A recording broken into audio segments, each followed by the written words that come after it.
यहाँ रोकेंगे, हम धरना करेंगे, आप जेल भेजना चाहें हम जेल भेज जाने को तैयार होंगे। सुप्रीम कोर्ट ने जिस प्रकार का फैसला दिया है 2019 में, वो फैसला भी ये साबित करता है कि हमारी अदालतें इंसाफ नहीं करती है, फैसले सुनाती है। 6 दिसंबर का दिन हिंदुस्तान की तारीख का सबसे शर्मनाक दिन है। सुप्रीम कोर्ट के फैसले को अगर आप उठाकर पढ़ेंगे तो पूरे ऑब्जर्वेशन बाबरी मस्जिद के फेवर में है। सुप्रीम कोर्ट ये कहता है कि बाबरी मस्जिद किसी मंदिर को तोड़ के नहीं बनाई गई, पहला चीज़ उन्होंने गलत साबित किया। ये सब ऑब्जर्वेशन हमारे हक में है, उसके बाद फैसला जो है दूसरे फरीक को सुना देता है। तो आप ये बताइए, सुप्रीम कोर्ट का जजमेंट इंसाफ हुआ है या सिर्फ लिपापोती करने की कोशिश की गई? प्रशासन की कोशिश यही है ये मुजाहरा ना हो, यहाँ पे चाहे कुछ हो हम अपनी आवाज़ उठाते रहेंगे, देश के ज़मीर पर बार बार हिट करते रहेंगे, कभी तो जागेगा। लेकिन कम से कम पब्लिक के सामने ये आवाज़ उठती रहेगी कि ये एक जुल्म था जो किया गया था और आइंदा ऐसे जुल्म और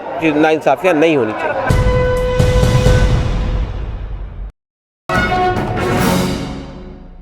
आज 6 दिसंबर है, बाबरी मस्जिद की बरसी का दिन।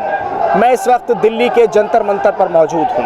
आप जानते हैं कि 6 दिसंबर का जो प्रदर्शन है वो दिल्ली के जंतर मंतर पर एक बड़ा स्टेज लगाकर किया जाता था। बड़ी संख्या में लोग मौजूद हुआ करते थे, पुलिस भी मौजूद हुआ करती थी, परमिशन भी मिलती थी, इजाज़त भी मिलती थी और ये लोग बड़े पैमाने पर प्रदर्शन किया करते थे। लेकिन आज एक छोटी सी जगह है जो जंतर मंतर के उस प्रदर्शन वाले दायरे से बिल्कुल बाहर का हिस्सा है कि जहां पुलिस प्रशासन बैठा करता है, वहां आज बैरिकेड लगाकर एक छोटा सा हिस्सा इन लोगों को प्रदर्शन करने के लिए दिया गया है और उसमें भी समय की सीमा 1 घंटे की इनके लिए रखी गई है। ज़्यादा लोगों की तादाद ना हो, ये सारी शर्तें लगाई गई हैं प्रशासन के जरिए। मेरे साथ बातचीत करने के लिए डॉक्टर कासिम रसूल इलियास इस वक्त मौजूद हैं। कासिम साहब, क्या पूरा मामला है? पहले आप लोग प्रदर्शन किया करते थे बड़े पैमाने पर, एक स्टेज लगता था अंदर, लेकिन आज ये इतने छोटे से दायरे में क्यों प्रदर्शन हो रहा है? आप देखिए, असल में प्रशासन जो है लगातार हमारे पे पाबंदियां लगाते जा रहा है। हम लोग पहले रैली निकालते थे, वहाँ से एक लंबी रैली निकल के यहाँ पे कल्मिनेट होती थी और यहाँ प्रोग्राम होता था। रैली की परमिशन नहीं दी गई। उसके बाद हमने मांगा था कि हमें अंदर जगह दी जाए जहाँ हम स्टेज लगाकर बाकायदा प्रोग्राम कर सकें, तो अंदर जगह नहीं दी गई। बाहर जगह दी गई, उसको भी बैरिकेड से चारों तरफ से घेर दिया गया और ये कहा गया कि आपको 1 घंटे के अंदर प्रोग्राम ख़त्म करना है। तो ये इतनी सारी कंडीशन लगाकर बुनियादी तौर पे एक प्रोग्राम को फेल करने की कोशिश की जा रही है स्टेट की तरफ से, ये बहुत गलत बात है। ये जंतर मंतर बनाया इसलिए गया है कि यहाँ पर लोग अपने गम का, अपने गुस्से का इजहार करें, सरकार से कोई नाराज़गी है तो उसका इजहार करें।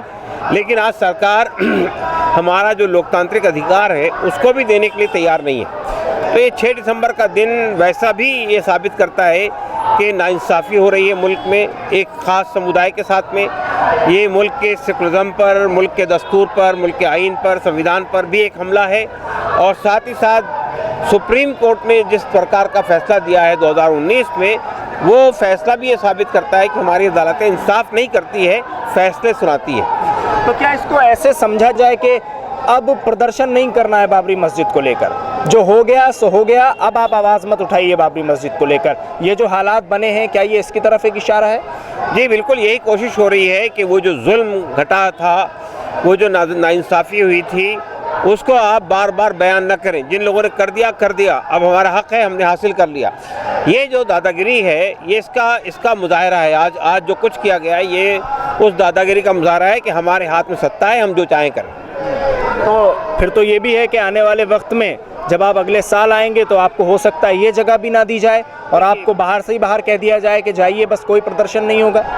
देखिए, हमारे पास ये अधिकार बाकी रहेगा। आप यहाँ ना जमा होने दीजिए, हम कहीं और जमा होंगे। यहाँ रोकेंगे, हम धरना करेंगे, आप जेल भेजना चाहें हम जेल भेज जाने को तैयार होंगे।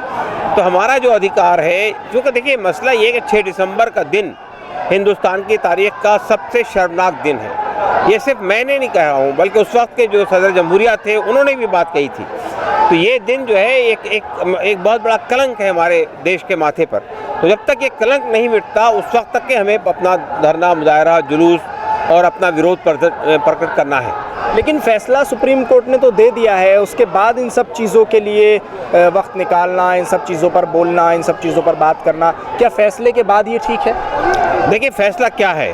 सुप्रीम कोर्ट के फैसले को अगर आप उठाकर पढ़ेंगे तो पूरे ऑब्जर्वेशन बाबरी मस्जिद के फेवर में है, मुसलमानों के फेवर में है। सुप्रीम कोर्ट ये कहता है कि बाबरी मस्जिद किसी मंदिर को तोड़ के नहीं बनाएगी, पहला चीज़ उन्होंने गलत साबित किया।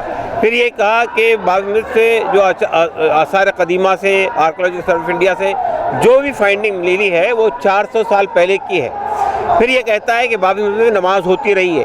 फिर ये कहता है कि 22 दिसंबर 1949 की रात में जो मूर्तियाँ रखी, इसको कहा गया था प्रकट हुई है, उसके बारे में सुप्रीम कोर्ट ये कहता है कि वो एक गैर मुजिबाना फेल था, इलीगल एक्ट था, अनकॉन्स्टिट्यूशनल था। फिर सुप्रीम कोर्ट ये कहता है कि जिन बाबरी मस्जिद जो 6 दिसंबर को बाबरी मस्जिद शहीद की गई, उसको उठाया गया, वो भी एक शर्मनाक वाक़या है, एक मुजिबाना फेल है, एक अनकॉन्स्टिट्यूशनल एक्ट है। ये सब ऑब्जर्वेशन हमारे हक़ में है, उसके बाद फैसला जो है दूसरे फरीक को सुना देता है। तो आप ये बताइए, सुप्रीम कोर्ट का जजमेंट इंसाफ हुआ है या सिर्फ लिपापोती करने की कोशिश की गई है? तो क्या कासिम रसूल इलियास साहब, अब जो 6 दिसंबर का ये दिन है, आप लोग इसमें प्रदर्शन बड़े पैमाने पर ज़ाहिर करना चाहते होंगे क्योंकि हर साल किया जाता है। मैं ये पूछना चाहता हूँ कि आपके अलावा और तमाम जो मुस्लिम लीडरान हैं और तमाम जो लोग हैं, वो आज हमें इस दायरे में क्यों नज़र नहीं आ रहे? देखिए, आज यहाँ पर ये लोकराज संगठन के साथ हम लोग मिलकर ये प्रोग्राम करते हैं। इसमें वेलफेयर पार्टी है, जमात इस्लामी है, एसडीपीआई है, लोकराज संगठन है और सरदारजियों की तंजीम है, ऐसे कई ग्रुप हैं शामिल। लेकिन जाहिर है कि अगर आपका इशारा ये है कि बड़ी तंजीमें क्यों शामिल नहीं है, उनके लीडर क्यों शामिल नहीं है, तो ये तो सवाल आप उनको उनसे करना चाहिए। ये सवाल तो हम देने की मजाज नहीं है। हम तो ये कहते हैं कि हम अपना फ़र्ज समझते हैं, आज के दिन मुजाहरा करना, हम ये करते हैं। तो प्रशासन ये चाहता है कि आप मुजाहरा ना करें। प्रशासन की कोशिश यही है कि मुजाहरा ना हो, यहाँ पे ये विरोध प्रदर्शन न किया जाए, ये बात लोगों के सामने बार बार ना लाई जाए कि एक बड़ा जुल्म हुआ है इंसानों के साथ में, यहाँ पे कॉन्स्टिट्यूशन के साथ मजाक हुआ है, ये बात सामने नहीं लाई जाए। जाहिर है कि जो मुजरिम है, जिन्होंने जुर्म किया है, उनको लगता तो है ना ये कि एक काम उन्होंने गलत किया, जिस पर सुप्रीम कोर्ट खुद कहता है गलत किया। तो अगर हम उसको बार बार छेड़ते हैं तो उनको दर्द तो होता है, उनको भी दर्द होता है और उनको भी होता है जिन्होंने माविनत की थी इस काम में। तो आप आवाज़ उठाते रहेंगे? हम आवाज़ उठाते रहेंगे, बिल्कुल। कितनी ही मुश्किलें ऐसे रोका, चाहे कुछ हो, हम अपनी आवाज़ उठाते रहेंगे, देश के ज़मीर पर बार बार हिट करते रहेंगे, कभी तो जागेगा। लेकिन उससे होना क्या है? देखिए, ये उससे जाहिर बात है कि अब वो चीज़, यानी मंदिर की जगह मस्जिद बनने का बज़ाहिर कोई असबाब नज़र नहीं आते, लेकिन कम से कम पब्लिक के सामने ये आवाज़ उठती रहेगी कि ये एक जुल्म था जो किया गया था और आइंदा ऐसे जुल्म और नाइंसाफ़ियाँ नहीं होनी चाहिए। ठीक, शुक्रिया बातचीत करने के लिए। डॉक्टर कासिम रसूल इलियास हमारे साथ इस वक्त मौजूद थे। उन्होंने साफ साफ लफ्ज़ों में कहा है कि प्रदर्शन हम लगातार जारी रखेंगे, आवाज़ हम उठाते रहेंगे, क्योंकि देश को ये तो पता चलते रहना चाहिए कि जो कुछ हुआ था 6 दिसंबर के दिन, वो एक जुल्म था और देश के माथे पर एक कलंक था। दिल्ली से कैमरा पर्सन नाजिम के साथ न्यूज़ MX के लिए साहिल नकवी।